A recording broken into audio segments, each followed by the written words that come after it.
কল্পনা করুন, একটি বিশাল ডিপ ফ্রিজের ভেতর আপনি টানা ৭ সপ্তাহ আটকে আছেন, আর আপনার কাছে খাবার বলতে আছে শুধু এক টিউব টুথপেস্ট। ১৯৬৩ সালের ফেব্রুয়ারি মাস। হেলেন ক্লাবেন আর র্যালফ ফ্লোরেস ঠিক এই ভয়ঙ্কর পরিস্থিতির মুখোমুখি হয়েছিলেন। প্রচণ্ড তুষার ঝড়ের কবলে পড়ে তাদের ছোট বিমানটি আছড়ে পড়ে নির্জন ইউকন এলাকায়।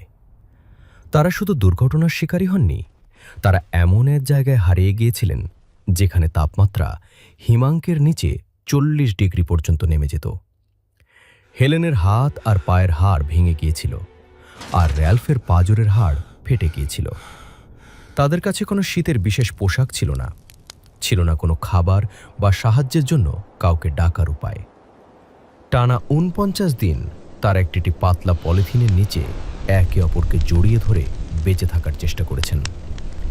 সেই হাড় কাঁপানো ঠান্ডা আর খিদের সাথে তাদের লড়াইটা ছিল অকল্পনীয়। বেঁচে থাকার জন্য তারা শুধু বরফ, গলা জল আর সামান্য টুথপেস্ট চেটে দিন পার করতেন। প্রতিটি মুহূর্ত ছিল মৃত্যুর সাথে পাঞ্জা লড়া। অবশেষে ৭ সপ্তাহ পর বরফের ওপর বড় করে লেখা SOS চিহ্ন দেখে এক পাইলট তাদের খুঁজে পান। প্রকৃতির সব কঠিন নিয়মকে বুড়ো আঙুল দেখিয়ে তারা বেঁচে ফিরেছিলেন। এটা ছিল মানুষের অদম্য ইচ্ছাশক্তির এক অলৌকিক গল্প, বরফ আর টুথপেস্টের ওপর ভর করে বেঁচে ফেরার গল্প।